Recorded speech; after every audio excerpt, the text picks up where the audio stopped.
By 5:30 a.m. on October 4th, day one of the nationwide invasion, the nation was in a state of absolute breakdown, chaos, confusion, and complete and total devastation as the gargantuan invasion forces of the Sino-Russian coalition were completely and thoroughly overrunning the nation. As during the Great Eastern European proxy conflict, even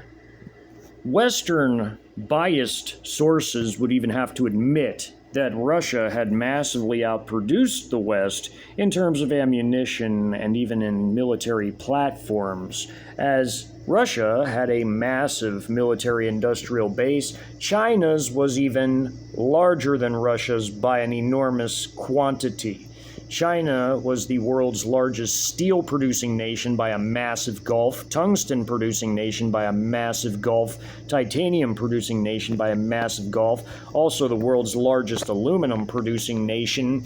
zinc-producing nation, and chemical-producing nation, as China had the largest industrial base on the face of the earth, as well as military-industrial base out of that, as the Chinese military-industrial complex was capable of enormous feats of production, as China was also the undisputed world leader in many key areas of technology, also being fascinated with dual-use technologies which had civil and military applications. Chinese weaponry was, in most cases, vastly superior to Western weaponry, or at least on par with it, as the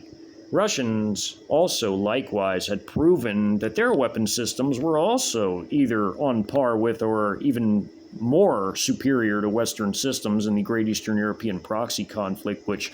Western sources would have to begrudgingly admit to, as they also tried to disparage China despite all of the facts and figures which proved that China was the undisputed world superpower.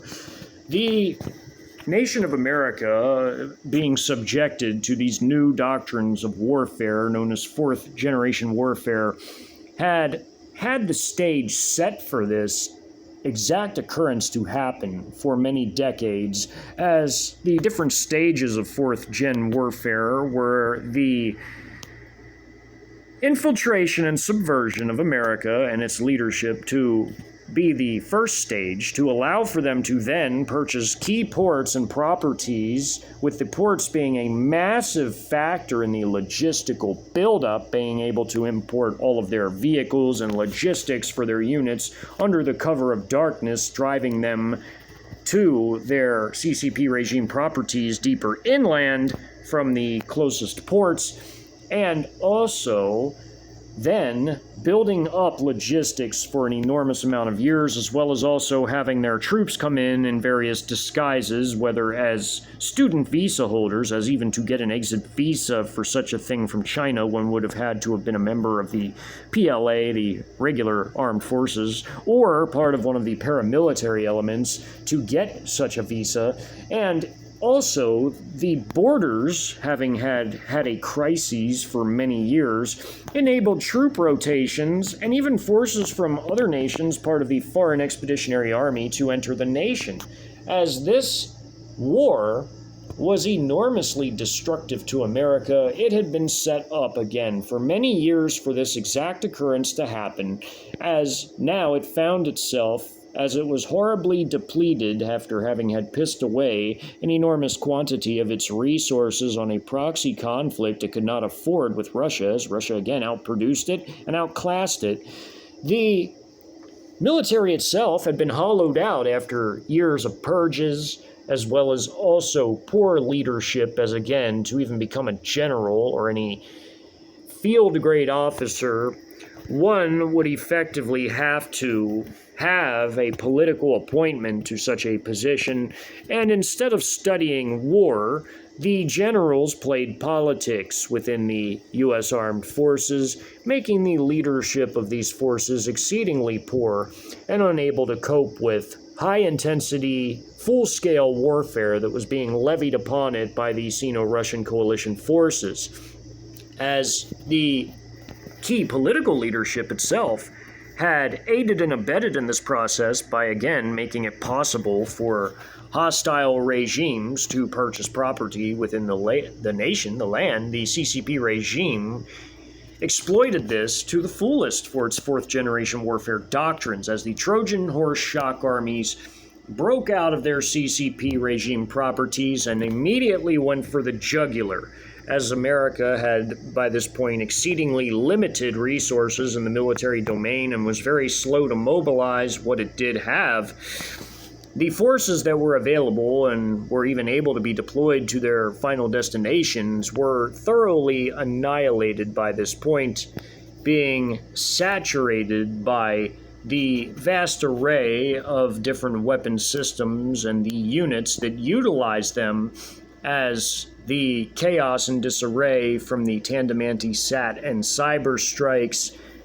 had effectively made any coherent defenses all but impossible. As in this particular image, a combat engineering company is trying to retreat from the DFW International Airport, but has been cut off by air assault troops that had been flown into the international airport and effectively dropped off in an area that had been cleared by their attack helo gunships, which would linger in the area to continue to give them support with their ATGMs, such as this one coming in, as well as also their 25 millimeter fire, which was shredding these vehicles and personnel to pieces, along with ground-based fires coming from these infantry forces of the air assault battalion that had been dropped off in this particular zone. As also the cities were being thoroughly fought over by the Trojan shock forces, as this squad pictured is also part of another air assault battalion dropped off into the Dallas battle within the scope of Dallas-Fort Worth, the campaign occurring there. This is the Reunion Tower area, which Reunion Tower is the large tower with the sphere on top of it with all the lighting. And of course, there was the Amtrak station and the convention center and a highway bridge in the area being fought over by these forces, as they were also landed on high-rises in Dallas and also in Fort Worth, as this was the Shard Tower in Dallas, and they were rapidly disrupting the defending forces and achieving their aims with heavy support from their attack helo gunships, loitering munitions, total ISR dominance, which enabled them to see and destroy everything throughout the battlefield, and also, of course, heavy artillery support, and, of course, their air defenses would even play a role in this particular battle, as their medium-range, medium-altitude HQ-12 systems would actually shoot down FA-18s, as also they possessed the medium-range, high-altitude HQ-2Js, which had enormous upgrades to the missile guidance systems and were paired with the YLC-80 anti-stealth aircraft radars to make these exceedingly powerful air defense forces that equip the reserve and ready reserve forces of the PLA, although the active duty PLA got the latest and greatest and most advanced of the Chinese air defense systems, like the HQ-22, the HQ-9B, which was very capable, as well as also the HQ-19 and even other systems which were very capable air defense weapons, as the Chinese and Russians had the most effective and most advanced air defense network and systems on Earth, proven fact. And also the radars of China were some of the most advanced on Earth ever seen, as they would play a massive role in terms of the air defense elements within the DFW battle. Air defense forces and the enormous air armada of the Sino-Russian coalition would swat out of the skies whatever American aircraft were even airborne at the time of the invasion or had managed to miraculously barely get off the ground, as aircraft were attempting to be scrambled, although there were very few that were combat loaded and ready, as it took time to get the aircraft ready for missions, and very few would be able to be combat loaded apart from the aircraft that were already airborne at the time and shot down by the most advanced air-to-air missiles in the world, which China had the PL-15, which was the world's longest range air-to-air missile, and would knock American aircraft out of the sky before they even could see the Chinese aircraft on their radars. As these capabilities were extremely advanced, as the Chinese had the most advanced missiles in the world, and Russia was very close behind them, these forces were exceedingly potent and were massively difficult, if not impossible, to contend with, especially under the conditions of having lost all of their ISR and communications capabilities, making it nearly impossible to, again, organize any type of coherent defense, as the sheer number of drones, as China was the world's largest drone-producing nation, as well as Russia producing a large number of drones added to this, and even Iran, a big drone-producing nation as well, all simply overwhelmed the Americans with loitering munitions and even FPV drones, and of course they had their enormous ISR capabilities from their reconnaissance drones, as well as also combat drones, which were flying missile-carrying weapons that would strike ground targets. As all of this combat power combined was simply overwhelming, the air power, the sea power, the missile forces, and the massively, freakishly massive ground forces were all simply too much to defend against, as the firepower was, in conventional terms, of a mammoth proportion. As in the Battle of San Antonio, the Russian forces had by now achieved the vast majority of their objectives, as the Russian 2nd Combined Arms Army, of which its 91st Headquarters Brigade was in overall command over all of the subunits of the 2nd Combined Arms Army, had also been in command over the Venezuelan 13th Infantry Brigade, the Volunteer Nicaraguan Combat Battalion, pieced together, as 3 of which were scraped together with actual Nicaraguan army forces, as these were volunteer battalions put together for the purposes of partaking in this invasion as a thank you to the Russians for all their years of support, as they had supported Nicaragua for decades, from the Soviet era all the way into the modern Russian era. And the Chinese and Russians had equipped these volunteer Nicaraguan army forces with everything from their VP-3 MRAPs, which the Chinese supplied, to their crew-serve weapons like their heavy 12.7mm machine guns, whether Chinese W-85s or Russian DSHKs or other such 12.7mm weapons, as well as small arms and even light anti-armor capabilities and hand grenades. These forces were effectively light infantry forces that, despite having suffered casualties, had gone through refresher small unit tactical training from the Russians and driver training from the Chinese, and still managed to achieve their objectives, although, again, despite the size of their unit, they would have per capita the highest casualty rate among all the coalition forces, as they were the smallest unit of all the different nations on this map, including the Serbian forces, which were now planning an operation of their own, as they had thoroughly secured the entire northeast of the San Antonio battle space. They would push out and into the New Braunfels battle space, utilizing a combat engineer battalion, the only one within the 1st Army Brigade of the Serbian Army, equipped with their VIU-55 Munja armored engineering vehicles, as well as their BVP M80 armored fighting vehicles, which were both an IFV and APC, as the Serbians used these as a multi-purpose platform, as well as a mechanized infantry battalion, along with the combat engineer battalion, and their armored battalion with their M84 AS2, which were very modernized and capable versions of the original platform. These were very advanced main battle tanks that the Serbians managed to produce, and their armored battalion within the 1st Serbian Army Brigade would also partake in the assault on New Braunfels with the Combat Engineer Battalion, Mechanized Infantry Battalion, and be supported by their Nora B Howitzer Battalion and also their Rocket Artillery Battalion, comprised of Morava rocket systems, which fired 122mm rockets. As they would push into New Braunfels, they would engage and destroy pockets of armed reactionary civilian resistance and would ultimately push into the next city up the highway known as Kyle, which would force the remaining armed reactionary civilians to flee into the Austin battle space, and they would then effectively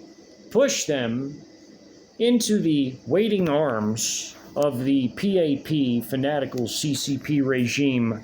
forces, which would annihilate them in combat. As the Russians were preparing for their long-range reconnaissance and patrol with the 70th Special Purposes Detachment of the Russian army attached to the 2nd Combined Arms Army for this operation, as they were a separate unit from a separate element, the last 2 remaining companies of this battalion, the 70th Special Purposes Detachment, would move into Government Canyon as all 32 of the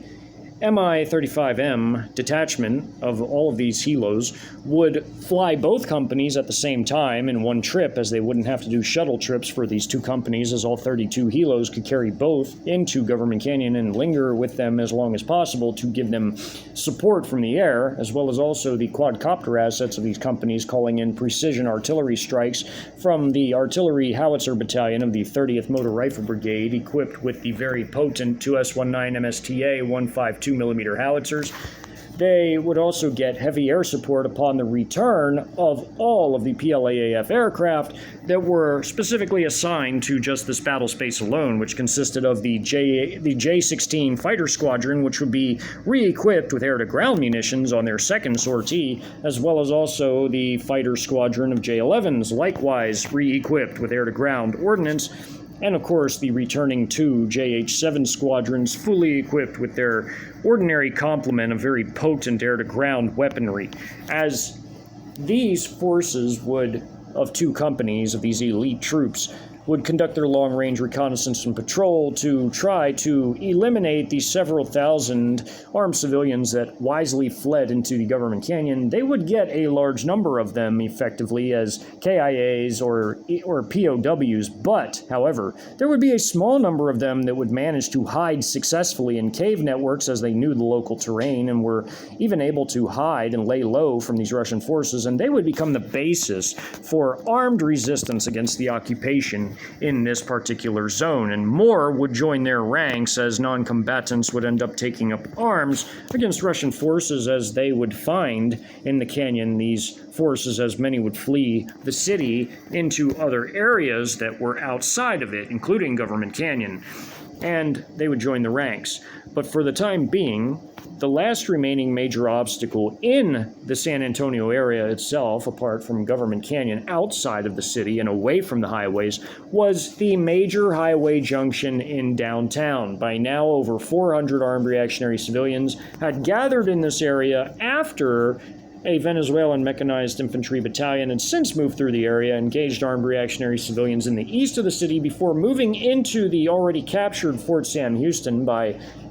the 3rd Combat Engineer Battalion of the 39th Engineering Regiment, as one had assaulted and taken Randolph with the missile and air support from the Chinese, as well as also the other moving in and taking the international airport without a fight, with the 3rd Battalion taking, after destroying armed reactionary civilians in the northeast of the city, moving in and taking Fort Sam without a fight, as these were mostly non-combat and administrative troops, and they had not the stomach to fight back against the combat-hardened 39th Engineering Regiment, which had ample experience from the Great Eastern European proxy conflict and were highly motivated and gung-ho elite assault infantry type forces, as these combat engineers were often known as. And as the Venezuelans moved in to assist in the processing of EPWs and consolidating their positions in this area, The Russian Mechanized Infantry Battalion from the 30th Motor Rifle Brigade was now moving south and into downtown to take it. They would take most of downtown by the Riverwalk without a fight, while they would move just in the southernmost end of downtown across from I-10, as I-10 and I-35 came together in a major junction in this area where these armed reactionary civilians would move to the south of I-10. Heavy artillery strikes from the 385th Guards Artillery Brigade, coming from a battalion of their BM-21 Grad systems, as well as they had two battalions of these within that brigade, the 385th Guards Artillery Brigade, and also a battalion of their 2S-19 MSTA howitzers, as these 152mm shells would be fired en masse by a full battalion, along with the rocket strikes out of a full battalion, which would enormously destroy a large portion of the downtown area, as the sheer amount of rockets and shells would cause scenes very similar to this, where rubble would be thrown in all directions and buildings would basically collapse and cascade into the streets, and ceilings and roofs would pancake in on themselves, and everything would be in a total state of destruction and collapse. As all of this would occur, many armed reactionary civilians would perish in the shelling and rocketing, along with thousands of non-combatants who were still located in this particular area. As there were only hundreds of armed reactionary civilians, there were thousands of non-combatants in this densely populated area, as there were neighborhoods just in the south of downtown, as well as also other facilities like hotels, apartments, and more. As we go to the map of the local area, the Russian Mechanized Infantry Battalion, moving south after their brief rest, refueling, and logistical replenishment operations, were moving into the area with two full companies out of their total of 6 mechanized infantry companies within the battalion, including also their fire support company equipped with the 2S-12 Sani, or the heavy mortars, the 120mm Sani mortars, as they're called, the 2S-12s. These were very powerful heavy mortars at 120mm, and they comprised the fire support company within the Mechanized Infantry Battalion, along with the 6 mechanized infantry companies and the headquarters and support company, which was logistics and command of the battalion.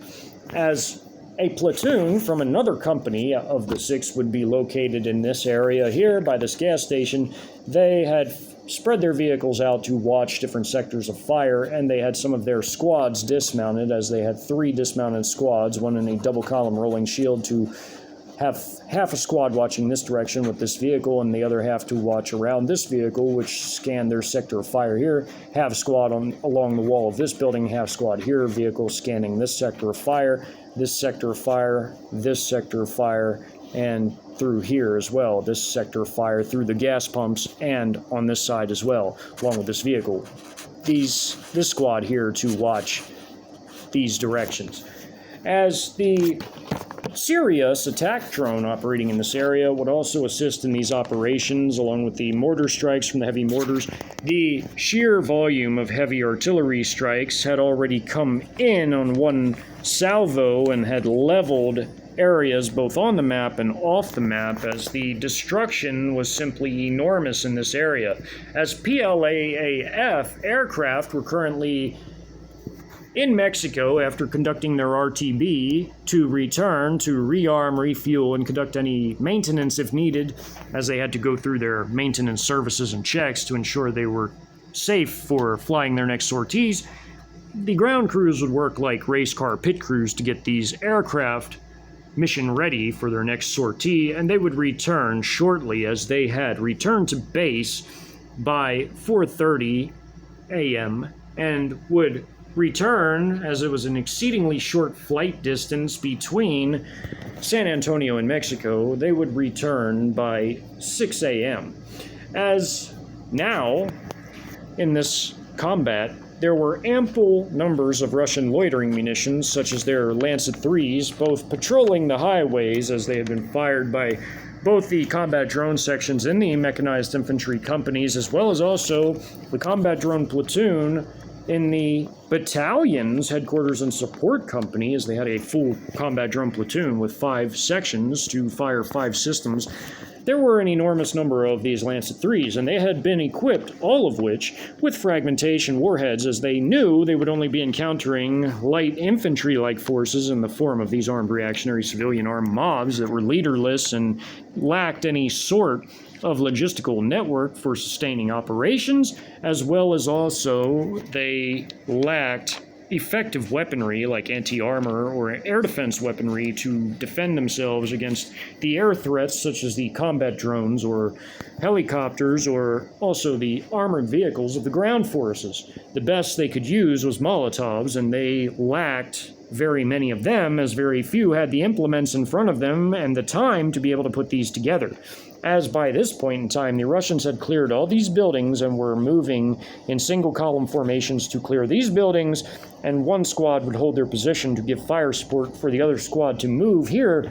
Armed reactionary civilians had moved in after these forces had already cleared these buildings, but would be destroyed by vehicle-based fires at the very opening of the map. The Russians knew they were coming. They had their quadcopter assets monitoring the entire areas around these forces, as each and every vehicle crew, each and every dismounted squad had one of these quadcopter systems, and monitoring the entire area, they could see everything in the battle space. As the mortars were all ISR directed, as were also the loitering munitions on AI target-seeking mode, they hit vehicles trying to meander and maneuver around all the abandoned vehicles, which now littered the highways, as they could not go full speed on the highways due to all the abandoned vehicles. By this point in time, they were easy prey for these loitering munitions, which would have been able to catch up to them anyhow, as they were jet-propelled. And they hit these forces and destroyed them on the highway with their fragmentation warheads, as they were only in technicals or pickup trucks with armed men in them, or SUVs, and these were soft-skinned civilian vehicles which were easily destroyed. As this one moved up, a mortar hit this area. It badly damaged this side of the high school, as this was a high school, this was a medical center, if one were to look at a map of the area, and they would see these areas. And this company would move and hold their position here, where the highway began to move down towards the ground level by this four-leaf clover or interchange between I-35 and I-10 in this particular part of the city in downtown, as this was downtown proper and this was the outer fringes of downtown. There were hotels, shopping centers, apartment blocks, neighborhoods in this particular area. This was the high school. There's a football field. There's parking areas. Armed reactionary civilians had taken up position here at the very opening. As these forces had cleared the medical center, they now moved through the area, bounding and covering tactically, and would take fire from these forces, but return fire, as again, the Russians already knew these forces were in these positions, as they had their quadcopter assets patrolling the entire area, and high-altitude recon drones and satellite monitoring everything in this battle space, as this Russian column, which was a column of 3 combat companies of one of the companies within the battalion moving down the street, would pause temporarily and assist these forces as they moved into these buildings to clear them. As these forces at the opening were struck by loitering munitions with fragmentation warheads, they briefly exchanged fire with the Russian squad that had cleared this building and taken up position within it, and the loitering munitions had came in along with the fire and eliminated these forces. A heavy mortar had come in, badly damaged this building here, as well as destroying these technicals, as these technicals had moved into this parking area and street to try to communicate and figure out what type of plan they should formulate to fight the Russians, but there was really no time for this, as the Russians were far faster moving in their responses than were the armed reactionary civilian elements. They had fled into an area that was heavily shelled and rocketed by Russian rocket and howitzer artillery, including this block right here, which was horribly shelled and rocketed and completely destroyed, as the forces that had taken up position in this building, which was an apartment building, were heavily destroyed by all the shelling, including these armed reactionary civilian technicals lined up on the street in front of the buildings. Direct hits on these buildings and on the corner here destroyed these forces, as the rubble cascaded into the streets, and also the blast waves and shrapnel from the shelling and rocketing annihilated these vehicles as well. And these forces were destroyed, as were those in the parking area behind all these structures in this city block. As these forces had moved into this area, they were heavily mortared along with these forces that were in this position at this time, as well as hit by these Vickr 1V missiles, And also more of these missiles had struck these forces trying to flee the area in great haste as this Sirius combat drone fired them from a small distance away, as in total this map was a 2-mile north-south by only 1-mile area east to west in terms of its total scale. This was not a very large area, but it was relatively sizable for the downtown as it stood. As mortars had struck and destroyed these buildings as well as these personnel in the parking area that had moved in from this group right here, other forces from that group had moved off the map but were hit by the enormous shelling and rocketing that saturated this entire area and partially on the map here as well. As now, with the loitering munition strikes coming in, as well as the Russian forces having had lay-down suppressing fire for this squad to bound and clear this building, as the vehicles moved up before this double column squad, as they were paused here, they waited for the vehicles to move in and destroy these forces, as again, they had their quadcopter assets watching everything. They exchanged fire briefly, but the MTLB heavy machine gunners, and of course the very powerful weaponry aboard the BMP-3 IFVs, which were equipped with their 100mm weapons, 30mm autocannons, 7.62x54 coax, and even Concor's ATGM pods, simply wiped these forces out in this parking area in front of this building. As by now, the squad, having had cleared the building, assisted this squad by conducting an L vector of fire on these forces, which was a tactical masterstroke, as well as also the vehicle-based fires before this squad would move up, along with the vehicles continuing to move down the street, allowing for them to clear the shopping center, as these forces had been destroyed at the opening by artillery shelling and fire coming from this lead IFV when it was all the way back here at the very opening. They were no longer a factor as the vehicles could move up. This technical also having been destroyed by a 100mm shell from the BMP-3, and this squad, which was this double column squad, which is moving alongside their vehicles, waiting back a little bit for the vehicles to move first, had now moved and cleared the shopping center, while this squad and this squad laid down L vector fire, again a tactical masterstroke on these forces here with the vehicle-based fire before they moved up. Now this squad and this squad could move towards their final objective, being to clear the high school. As the Vicar-1V carrying Sirius combat drone would patrol this sector here, they could watch for anyone trying to escape out of this direction, while this squad, after moving here, would exchange fire with personnel in the windows, firing back out at them from the school. They would return fire with heavier weapons like their RPG-29 Vampires, which were absolutely devastating, 25mm grenades when they would get in closer, but for now they would use their RPG-based weapons, and even their man-portable Cornet ATGMs, which were very powerful in firing against this building, which would become horribly ripped up in terms of the facade with holes in it from all of the strikes from RPGs and ATGMs. And they would wipe out some of these personnel in the exchanges of fire, as this squad, after clearing the shopping center, would move in to watch this sector of fire for anyone trying to escape. They would end up exchanging fire with personnel in the high school as well, as they would fire in their wedge formation at the building after receiving return fire from the armed reactionary civilians. An exchange of fire would be very brief, as this squad would now, in this position, after they coordinated their movements with this squad here, as this squad moved in closer, they, after laying down fire on the building, would now move in to clear it, while these two squads kept many of these personnel busy with exchanging fire with them. And now, with this squad moving in, they would clear the rest of the building of the rest of the 35 that had been in here, now reduced to a smaller number of only 20 after the fire being exchanged from the windows with these two squads. Now, this squad would move through, clearing every classroom, every office, every area like the gymnasium, every broom closet even, looking for these personnel, and they would fight their way through, clearing room to room, hallway to hallway, and end up destroying most of the rest of the 20 while taking 5 as POWs and clearing the high school.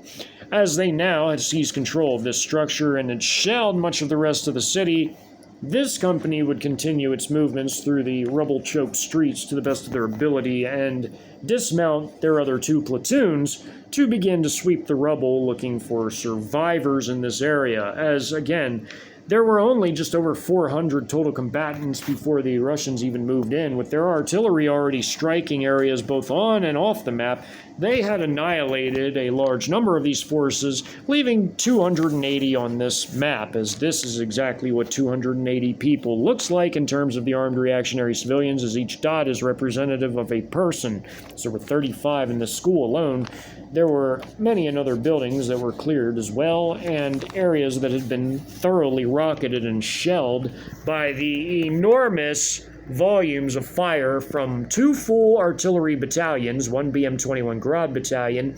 and one 2S-19 MSTA battalion, simply raining fire down on this portion of the city just to the slight south of downtown, well, technically part of downtown, although the main portion of downtown lay in the middle of all these highway interchanges, as this was the Riverwalk and most of the key portions of downtown, although downtown emanated slightly outside of this area. The Russians had taken the main portion of downtown largely without incident, without combat occurring. Although these forces had moved in after these squads had cleared this area, the vehicles had finished them off. And these areas were held by the Russian combat battalions within their mechanized infantry combat companies within their mechanized infantry battalion, with their fire support company and headquarters and support company hanging further back and out of the combat, as the ISR assets had thoroughly swept the area, finding all resistors and thus guiding with the real-time AI battlefield data processing system all of the pre-prepared mortar, artillery, and loitering munition strikes against these forces. As the ISR assets had deemed there were no resistors in this area, the Fire Support Company could set up their heavy mortars in this downtown area, along with also the headquarters and support company maintaining positions very near the Fire Support Company, while the combat companies moved in to clear this area. And now, after the Russians having had done so, had thoroughly secured downtown and this vital highway interchange, as this was a massive objective of the coalition forces in the downtown area, and now that the area had been thoroughly cleared of resistors, there was effectively nothing left to challenge the coalition in this particular area, as the Russians had now cleared the city officially of all armed reactionary civilian elements, as the downtown had been cleared and this massive objective had been achieved for the external invasion forces to move completely through the city unchallenged, as they would not have to stop, get off the highways, fight, only to return and get on the highways and keep moving, which would eat up vital time, which was an absolute no-go for the coalition forces.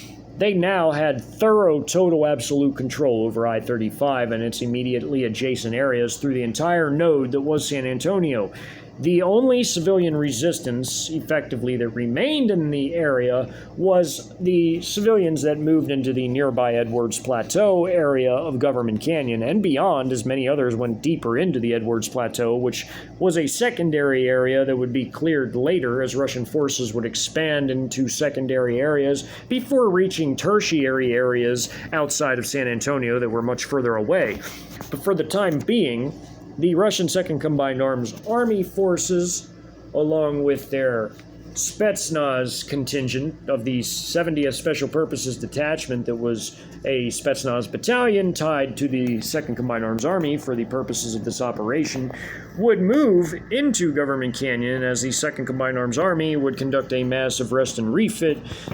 as they would have time to do this before moving into secondary areas and pursuing some of the armed civilians that had fled, while the 70th Special Purposes Detachment's 2 remaining companies would clear Government Canyon on a long-range reconnaissance and patrol, but not completely clear it, as again, armed civilians that knew the area extensively would hide out in cave systems that were unknown even to these coalition forces and would hide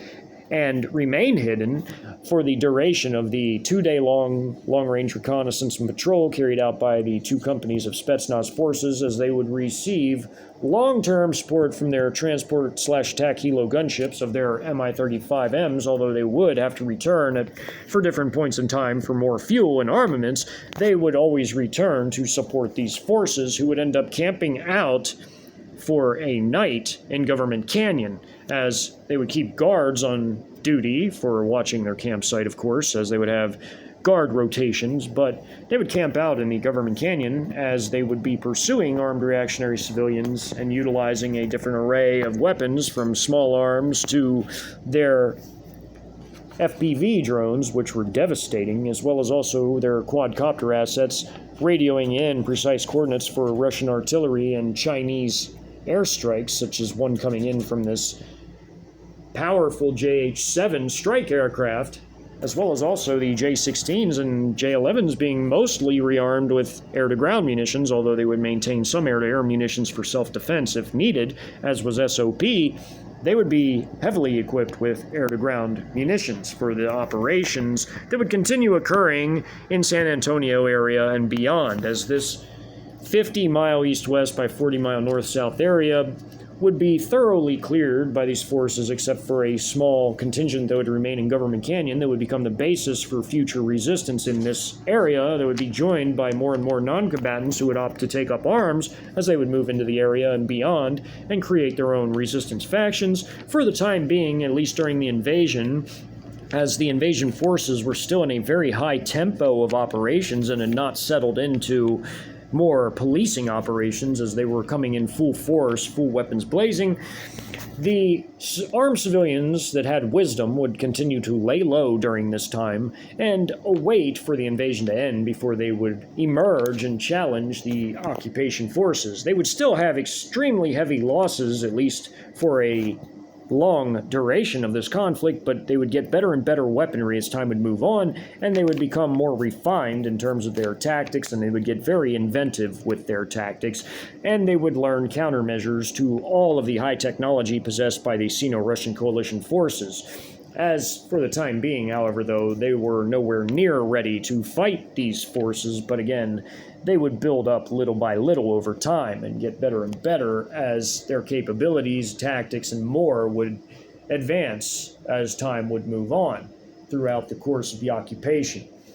As the Russians and their allies would prepare now to push into secondary areas before finally moving into tertiary areas around the primary battle zones where the invasion begun, the Serbian forces again were putting together their operation to move into a secondary area, which was New Braunfels, as these 3 battalions from their brigade chosen for the operation again consisted of their combat engineer battalion, one of their different mechanized infantry battalions, and their armored battalion, supported heavily by the Serbian Nora B howitzer battalion and their Morava rocket battalion of 122mm rockets, similar to the Russian BM-21 Grads or the Chinese Type 81 rocket systems. These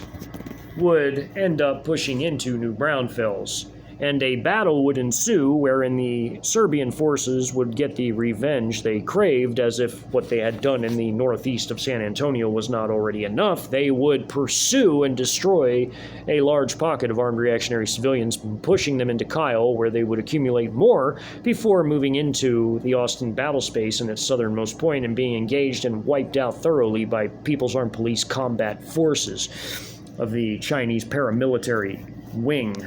of their elite CCP regime fanatical fighting forces. As the battle was now winding down in San Antonio, the entire city was under thorough coalition control, as all the installations had fallen in primary objectives and even secondary objectives, and now all that was really left, at least on the map, was the Government Canyon operation, a long-range reconnaissance and patrol to be carried out by the Russian Spetsnaz elite forces, carried into battle by their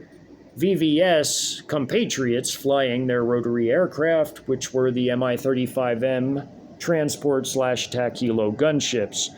As beyond that, there would be a relatively large operation in New Braunfels. It would be a 3-battalion-sized operation launched by the Serbian forces to clear that area, as they wanted as much of the Interstate of 35 clear as possible for the massive external invasion prong of Group Armies 7 through 13 to traverse the area unopposed so that they would not have to stop and engage any hostile forces. And the Serbians would do an outstanding job of clearing New Braunfels and Kyle of these very forces. And the Russians would move into Government Canyon as the PLAAF air support would return from the Chinese aviation assets specifically earmarked for the San Antonio battle space. More to come in the next video installment of the Hypothetical Invasion documentary series, highlighting 4th generation warfare doctrines with the Sino-Russian invasion forces.